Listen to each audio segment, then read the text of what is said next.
Fort Portal. Abali Rwanda Mbalaba. We all know what has been going on on social media in Nakuzino. And if you have realized, audio ya Muganange Musuza we are leaking, I refuse to say something about it, and I'm not going to say anything about that. But following the live video Javo Kolorwarero, it is important that tubera mu society eddamu musuuza naye waatudde n'amanya nti waliwo abantu abasobola okumuddamu mbubambi singoyogera ku lusoga waliwo abantu abasobola okumuddamu without any insult naye ng'afunye information gye yeetaaga okutegeera. I wrote down a few points ku bimu by'abadde ayogera and I know you all heard, but I also noticed nti mwena ate abasinga mbadde musinga kuvuma. But what if we replied to anyone nga Muganange Musuuza n'omuntu omulala yenna alina endowooza ng'eyiye bwe tuti? Ntandise ne ka Muganange Musuuza we yagambye nti mu Uganda waliyo eddembe. Well, era kwe yasinzidde yagambye nti ebisinga ebintu bye abikoledde ku mulembe gwa Museveni, which is true. But people should know that peace is not defined. Kano kawandika aina peni wandika aina wasobola kuandika wandika, and I need you to understand, peace is not defined by the absence of war. Nti olw'okuba ensi teri mu lutalo ssaawa ezo temuli mu kwekuba masasi nga balala mwekweka mu bibira, that does not necessarily mean nti waliyo peace. So peace is not defined by the absence of war, which is why opinions ng'ezange, I want you to notice, opinions ng'ezange, it is very rare kuba waliwo ne bannamawulire lumu abanzija ku interview ne bangamba nti babibaganye okubi airinga ne bangamba nti babisazeemu. So peace is not defined by the absence of war. It should be defined rather by the presence of social, economical, and political justice for all. Okitegedde? Peace should be defined by the presence of social, economical, political, and justice for all. Not like this. Ekyokulabirako, tosobola kugamba bantu nti temukola campaign nawo tuzze ku political. Nti temukola campaign. Ate neolabibwako nga gwe abantu abali mu pateyo bakola campaign. Ate nga bogenda okuvuganya nabo tebali mu kola campaign. So that is not the way we define peace. Okitegedde?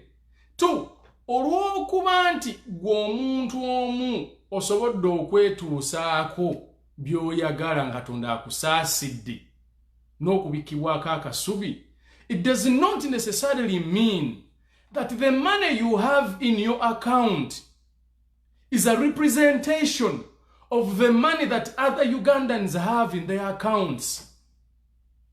Okitegedde? It does not necessarily mean that. Ekyokubiri, muganda wange yagenze n'agamba nti African leaders are being tainted by the Western world.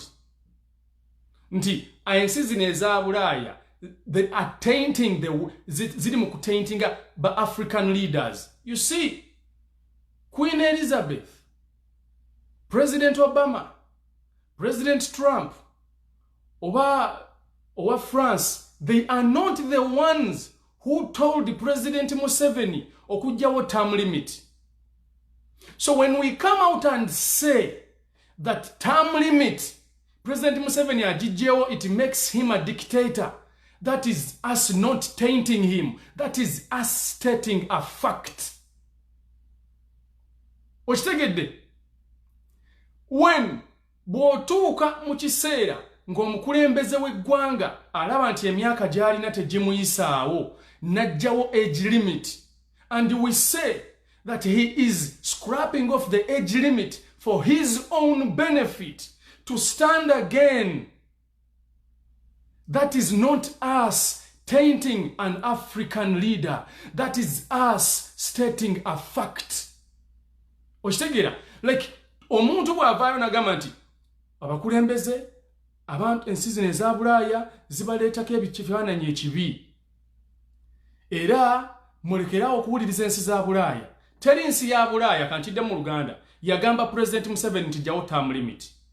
Teriyo. Teri nsi ya Bulaaya yagamba President Museveni nti jjawo age limit. So bwe tuvaayo ne tugamba nti term limit okugijjawo kitegeeza weeyagaliza. Age limit okugijjawo kitegeeza weeyagaliza. Tuba tetukuvoola, tuba tustating a fact. Okitegedde? That is us stating a fact. Ekyo bannayuganda mukitegeere bulungi nnyo. The truth is, I don't have no reason. Nandibadde sina nsonga lwaki nvaayo, but bwe kyatuse mu political grounds kyavudde erimu. Era biri budda sibyogerako, but when it comes to political grounds, I feel nti abantu baffe baba babuzaabuzibwa. So it is my duty okuvaayo n'ekyogerako nga ndaba nti opinion tebadde nnungamu. Tudde ku kya tribalism muganda wange kye yagambye.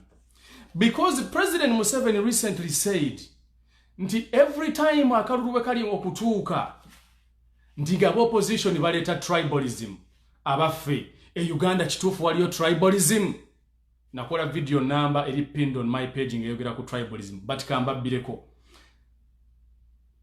Chitata mwamulabye nga ateebwa. Baatuwa ensonga nnyingi nnyo nga Abdallah Chitata asibibwa. But tebaatuwa nsonga ziri credible nga Abdallah Chitata ateebwa. But let me tell you the reason.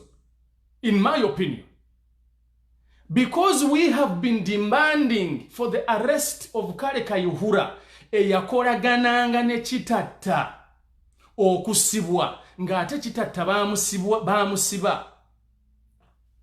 Bano ne bakiraba nga tebasobola kusiba waabwe. The only solution was okuta Chitata namwe abali eyo musirike ku Kayihura. That does not mean it is justice delivered. That means using a tribal way to bring uncredible justice. Omukitegera? So Chitata teyateebwa nti emisango giri teyagizza. Yateerebbwa kubanga Kayihura tasobola kusibwa. We don't want a Uganda like that. I want a nation. Ng'oba oli Muganda oba oli Mugisu. Nga bw'oba okoze omusango okwatibwa ng'obuyinza we bulagira. Oba nfuna? But every time you say nti Uganda teri tribalism, there are so many ways. Ate tekitegeeza nti abanyankole bonna bafunamu. No way. Tekitegeeza ekyo. It does not mean that. Era mulimu abali mu kubonaabona. Ka group katono nnyo bwe kati. Akali mutujojobya. So, the other thing is, Muganda wange Musuuza yagenze n'agamba nti asaba President Museveni amulabe amubuulire ebintu ebiri ku ground. Muganda wange tosobola kusaba muntu ebintu byennyini ebiri ku ground ye yabiteekawo. Ate omusabe omubuulire ate ebiri ku ground. Okitegeera? So ensonga zino bwe tuba nga tuzoogerako, we should not use emotions. Tetukosa emotions. Nange kennyini ne weba nkoze ensobi. Omanyi bwe tuba twogera ku social media Katonda nga tubiseeko akasubi ne mutuwuliriza. It does not necessarily mean nti nzayogera nze asinga ggwe amagezi. It necessarily mean that I'm brave enough to come out and air my opinion. Kiri eri ggwe naawe nojja nongana wano kyandibadde bwe kiti. So President Museveni, this is why this talk of saying into Uganda walioba mafia, I don't believe in that. A certain gentleman yakera kumacha natandikawo ekigambo kyaba mafia. And so it is trending all over. And that same gentleman keeps on saying President Museveni alemereddwa okulwanyisa aba mafia. But then at the end of the conversation n'agamba naye ate yekka yasobola okukulembera Uganda. Kati weebuuze gwali eyo. Weebuuze. Tugenze mu ssomero. N'ogamba nti omusomesa oyo yekka yasobola okusomesa abaana. Naye buli kirasi gy'agendamu afunisizaamu abaana olubuto. Oyo abeera omusomesa omulungi, osobola okumukkiriza okusomesa abaana bo. Kati ye President Museveni, buli we tumuwa kirasi endala, bwe agenda mu kirasi endala, ayongera kufunisa abaana baffe embuto. We cannot let him be the teacher. Okitegeera, tetusobola. Ekituufu, baatugamba that our children will be the leaders of tomorrow. But they are killing them even before they become leaders or start thinking about leadership.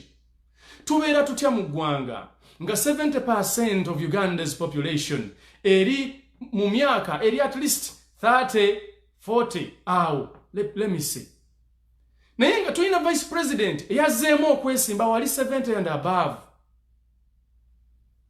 Kati nga tulina president nga jeje emyaka gyalimu. Not because tumwagala nnyo gy'abeerewo, but because every time he feels like yeetaaga okubeerawo ng'akyusa constitution. That is not a country that I want. Bw'anaatuuka ekiseera ng'era waliwo ekintu ekirala ekimunyiga mu constitution ng'akyusa. We do not want that. Ekyo si kye tuwagala. Muganda wange Musuuza yagenze n'agamba the opposition is worse than the NRM. You see, this is where I need you to pay attention. Wa alaikum salam. Opposition is worse than the NRM. No. Olw'okuba nti abaana abamu bavuma ku social media. So, omuntu n'amaliriza ng'agamba nti bano bali worse than NRM. No. Let me answer that with this opinion. Teri kivumo mu Uganda kirivumibwa kirisinga bubi kusinganga muntu nga Janet Museveni eyalya sente juzi ze yakozesa ze baakuŋŋaanya ez'abantu b'engulu ye n'azirinyamu n'agenda mu Isirayiri. Those are facts. Teri kivumo mu Uganda kirisinga muntu yakwata sente n'alya sente za siriimu. Those are facts.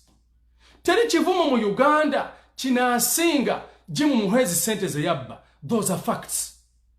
Teri kivumo mu Uganda kinaasinga Mutebire sente zabbye. Those are facts. Tekiriyo. We can never agree. You should understand that this is a frustrated generation right now. So, teri kivumo kisinga kulya sente z'abwe wa siriimu. Teri kivumo kisinga kulya sente z'abantu nga oba sente za nguudo. Tekiriyo. Kakati omuntu wajja n'akuvuma ekigambo gwe ng'oli mu kutwala sente z'abali ba siriimu kye kisinga okuba ekibi. Wagenze n'ogamba nti weetaaga ba intellectuals oba abantu baddemu intellectually. I want to tell you that abantu abasinza okubuzaabuza ensi yaffe be ba intellectuals. Isn't Sam Kutesa an intellectual? Abbye sente mmeka? Yakwatibwa ddi? Isn't Mutebire an intellectual? Abbye sente mmeka? Yakwatibwa ddi? Okitegeera? See, if we are to talk about these issues of the nation, tujjemu nnyo emotions, tulekerawo okutunulira omuntu omu just, tutunulire n'abantu abalala bekikwatako. We are in a country nga mulimu abantu abali ebikuta by'amatooke nga talina mmere. Naye nga Catherine Kusaasira akutte sente zaffe eza Uganda n'agamba nti eno ye NRM. Nammwe, that video is there. Eno ye NRM. Katulinde nammwe omunaba mutuse mu kulembeze muli tuyita. Nga maama w'omuntu ali wali ali mu kulya bikuta. I cannot accept a country like that. No, How can we have a first son atenga general mumaje na avayo na complaining okuba bebe kuro obuchupa, which is bad. Nangi sichikiriza, it is wrong okuba bebe kuro obuchupa. But what is more wrong is a general ali mu security obutakondeming akutibwa kabantu. We cannot have a country like that. Nga abantu boogera kubye balaba nti bibayamba. Titusobola. Twetaaga ensi nga mutebire wababye sente akwatibwako ng'obusungu obuyinza bwe bulagira. Twetaaga ensi ng'ekibi kiba kibi ng'era tukikkiriza nti kibi. But bwe tunaatandika okwekwekereza lwakuba nti omwana waffe bamukutteko eddasi tekikola. Nze nina abantu bangi be nabulookinga mikwano gyange ng'atuuka ku sayina agamba nze nayisawo obuyisi nabawadde enguzi. Right away ngoyo mwisonyiwa. I'm preaching about nguzi ate gwe jjango buli mukwano gwayo neewanirako nga wagiwadde. Ekyo nga nkita. Tetujja kubeera nansi bwetyo. Let me give you another example. Mu elections za Uganda kati zaafuuka selection. Zaafuuka selection. Like we bakola amateeka gayamba incumbent. How can you have an election or a campaign nga goyagala okuvuganya naye omusibye empingu? Nga Barutha Achenge abagamba nti mufuluma kuba covid wali ate bo bali mukola campaign. Nga banite abatugamba nti balina amaje ate nga bo bali mukola campaign. Kyokanga abantu boyagala okuvuganya nabo bonga tebalina kye bakola obaganye. How can we have a country nga bannabyabufuzi abasinga bazze ne bawa emmere ne bakubako mu kibooko? You see, that is not the country that we want. We want equal fairness. Olwokuba ne tutulekera onokubira nensi. Manyi waliwo omuvubuka eyajja wano yafuuka mukwano gwange nnyo. Bwe yatuuka wano yankubira essimu n'angamba, Fahad, would you please, nali nfunye chance ya mirimu 3 omulundi gumu kwaliko ne Toyota. Kati ngulese n'akuba essimu n'agamba, Fahad, osobola okubira mikwano gyo abali mu Toyota n'obagamba ne bampa omulimu. Abaana baffe balina mentality eyo bagijje Uganda bagirese n'ebitundu ebirala. Nti omuntu talina kukolerera nnyo kintu kyalina kubeera nakyo wabula alina sooka kuba kasimu. Oyagala genda kuta mwana wo bamukutte baako wa poliisi gw'osasula. Oyagala kufuna justice baako gundi omulamuzi gw'owa ssente. You see, my brother, that is not the country that we are fighting for. I do not attend nakuzino. Mutansono tusibako batansono tusibako muhozi. Buli kifaananyi kyolabye kya Museveni nga ne muhozi omulabawo. But when you go to Muhozi's page, ali mukuwana kitaawe yekka. It means this is going to be nga kyeddiringa na bweddiringa n'ensobi ze bakola ze bali mu kuddamu. We cannot have a country like that. Tetusobola. Nsi wano wentuukira ne ku baganda bange. Abatandise okuddamu Eddy Kenzo n'abantu abalala bavaayo okwogera ku opposition. Oba Bobi Wine, oba Besigye. When someone gives an opinion about anyone, temutuze eri ndi ate musiyazi, ndi ate yattagundi. When Muhammad Nsereko talked about Bobi Wine, abasinga kumwe mwavayo ne mugamba yattanya Kayirima. When Zari talked about Bobi Wine, ate ne muvayo ne mugamba nti yatta Semwanga. When Eddy Kenzo talked about Bobi Wine, ne mugamba nti yatta Dance Kumapesa. You will reach a time nga temukyali believable. Nga temukyali believable. When someone comes and gives an opinion, reply to him with facts. That is why one day I was with my brother Bobi Wine. We were giving a speech and a lady came out and said, Gendo gamba abantu bewamwe, bonna balonde Bobi Wine. And when I stood up, maaso gacha agulanyi yennyini, I said to people, do not just tell people to go and vote Bobi Wine. Tell them why they should vote for an opposition leader. Tell them ntenjala yitiridde. Tell them temuli equality mu nsi. Tell them. Nemwe ne mubeera n'ensi ng'abaana battibwa okusinga ne COVID waabase. And when they do, tebali akyogerako. Naye obucupa we bukubwa ate ne bavaayo ne bawoggana nnyo. Ekibi kiri nti kituufu kiri nti kibi okuba obucupa. But ekisinga kuba masasi. So, kyabuvunaanyizibwa gwali eyo wenna bw'obanga oyogera ku byobufuzi, stop using emotions and use logic. It is important that everybody, buli omu ku mmwe mwenna mumanyi that my brother Eddy Kenzo tuli ba mukwano. In fact, ayina ebintu bingi byankoledde, nange nina ebintu bingi bye mukoledde. But when it comes about the nation, when he gives his opinion publicly, I come out and I address my opinion publicly. Sisobola kwetiitirira. Nebo munatandika okukola bwekyo ne mwetegeka n'okwetegeka. Olina abayina ga sabula naye muvuddemu point ki? Muvuddemu point ki? Chitata bamutadde, temunnabana kutegeera lwaki bamutadde. When we come out and say that most of you are not ready for changing, amutukayanya. But this is what I mean. When a celebrity fights with a fellow celebrity, comments ziba mitwalo and shares nezidduka zonna. But when we come out and say abaana bawali basuze enjala, abaana b'omuntu oli balidde ebikuta, none of you, abantu abasinga ku mmwe mubyebalama ne mulinda bimala okutuuka mu maka gammwe. Wano battanga abantu, abasiraamu ne babawayiriza, ne babasiba buli kaseera. Most of you kept quiet. But ddala kyali kikola amagezi ekyali kigenda mu maaso. So yes, there is a certain part of tribalism mu nsi yaffe. There is no opposition eri mu kutunda tribalism. When a man says my army instead of saying the country's army, when a man says my oil instead of saying the country's oil, that man means nti ebintu bibyayagala kubyezza. When a man says I am working for my children, not the nation, kitegeeza nti ye ali mukwezza.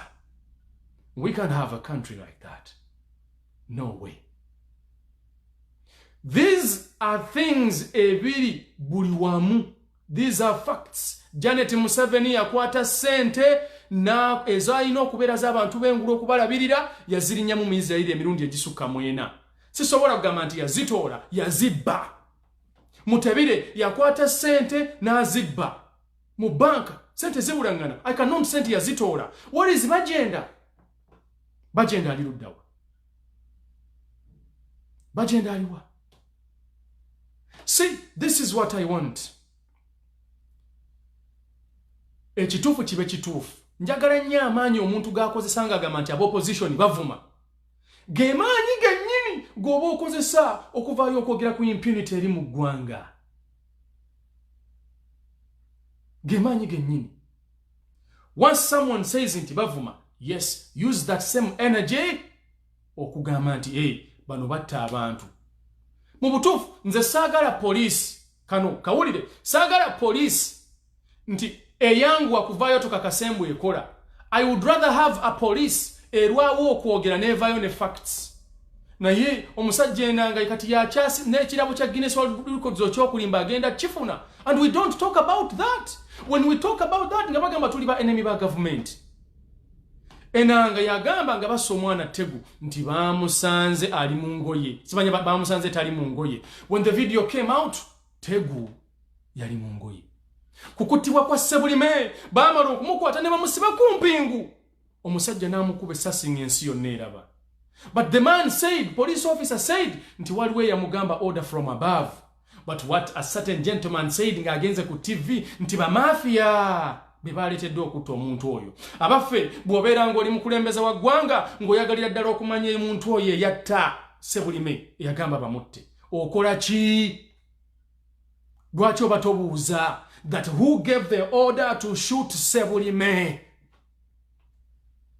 And then when someone comes out and mulimu ba mafia, like really? These are not mafias. Nti bebabuzabuza President Museveni yakulembera ba mafia. Teba kibalimba. Bwabanga si abakulembera lwaki samu kuteesa taye si bwaba teyagibwako bintu kale tasibibwa lwaki byabba akyabirina. Lwaki tubeera n'ensi nga bichi si za nsi wabula ya muntu. Kubanga ensi muganda nge musuza zagamba zarambudde bichi za nsi. In Canada, when you want to go to a beach ogenda bugenzi ya nsi si ya muntu. Lwaki omuntu abeera ne beach eyiye?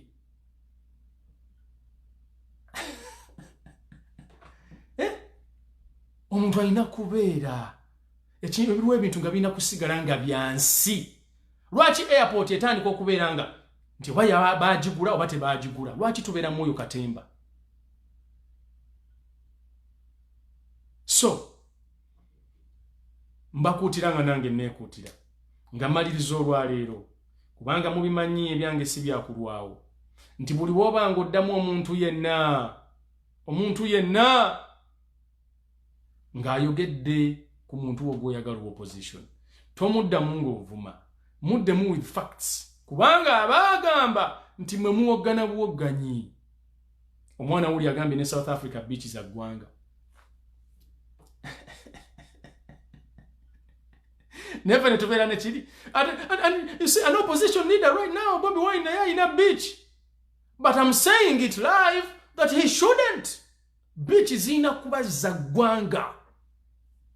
Abantu batandika okuwulira nga baagala ensi yaabwe. Kyogamba teri jjajjaawo ayagala gendako ku beach. You see, I'll keep on saying this. Tulekerawo okuwaayiriza ba mafia. Museveni ye head w'aba mafia. Mulekerawo okutusibako muhoozi. I want you now to be very attentive. Buli bwe balaga Museveni mu office z'abantu batulaga n'ekifaananyi kya muhoozi. A man who cannot stand on his feet. Wegenda ku Twitter ye buli kanaku awaana kitaawe. My dad, the freedom fighter. My dad, the freedom fighter. But when they kill people, he doesn't stand out n'avaayo n'ayogera ng'omuntu. We don't want that kind of first son. We want people ng'avaayo n'ayogera. See, n'ekirala Bannayuganda muwadde nnyo obudde ebintu bya katemba. Ebintu bino bya music biki ebyo mubiwadde nnyo katemba. Kyova olaba Uganda nayo mukulembeze naye abasibidde omwo. Babasibidde omwo. Bwe mutegendereze. Ngamba nnyo abantu nti sirina bbanja mu nsi yonna okujjako assistant wange amanja $109 okujjako ng'omuntu namusuubiza. So soogera lwakuba nti nina kyenjagala bampe nkyogera na wano. Teri politician yenna yali ampadde kikumi kye. Era nkyogera na wano. Teri pate yonna gye nali ndironginze tu. But kyesaagala kiikino. Lumu twaliko mu kalulu nali mu tenti y'emu ne Janet Museveni ne President Museveni. Butambala. Omukyala n'ayimuka n'agamba mulonde NRM yajja okubaleetera bye mwagala okufuna. We mutalonde muntu wa NRM temugenda funa service delivery. Sente tezijja kutuuka. How can a first lady say that? Wallahi nayimuka n'entambula n'enva mu tenti. From that day, I knew that is not how a country should be run. Olwokuba omuntu takwasaganya nawe mu ndowooza tekitegeeza nti omutunye. Kyekirina mmwe kyembagambye atakwataganya nawe mu ndowooza tomuvuma. Mulage ensonga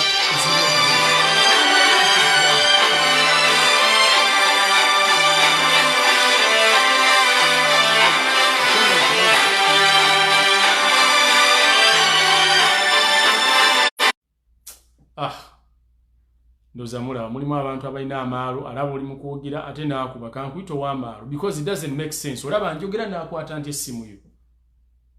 So ladies and gentlemen, maliriza olwaleero ngambagamba nti tutandike okubeera n'omutima gw'eggwanga si omutima gw'olubuto. Kitegedde ekirala teweetaaga kulwa ku video kumala hours namba ng'onnyonnyola ensonga. No. But ebigambo byange byenjogedde kano kankaddemu mu kawandiike. Muganda wange Musuuza yagambye nti Uganda waliyo eddembe olw'okuba akoze ebintu. No. Peace is not defined by the absence of war. Mu kawandiike Peace is not defined by the absence of war, but by the presence of social, economical, and political justice for all. Uganda, w'abakulembeze ba Africa, they are not tainted by the Western world. Teri mukulembeze wa wansi yabwe yagamba President Museveni kujjawo term limit. Teri mukulembeze wansi zewe yagamba Museveni kujjawo age limit. Taliyo. Teri yagamba Sam Kutesa kubba sente. Teri yagamba Bajenda kubuza sente. So if we come out and say baba sente agogaba mazima, techiba tainting the leaders. My name is Fahad Nsubuga. If you're following this page for the first time, I'm assuring you that this kind of intellect reasoning, jerinyo, nakola video ekwatagana ku tribalism, eri pinned ku page yange. Tegenda vaawo okumala at least emyezi ng'ebiri. Assalamu alaikum wa rahmatullahi wa barakatuh.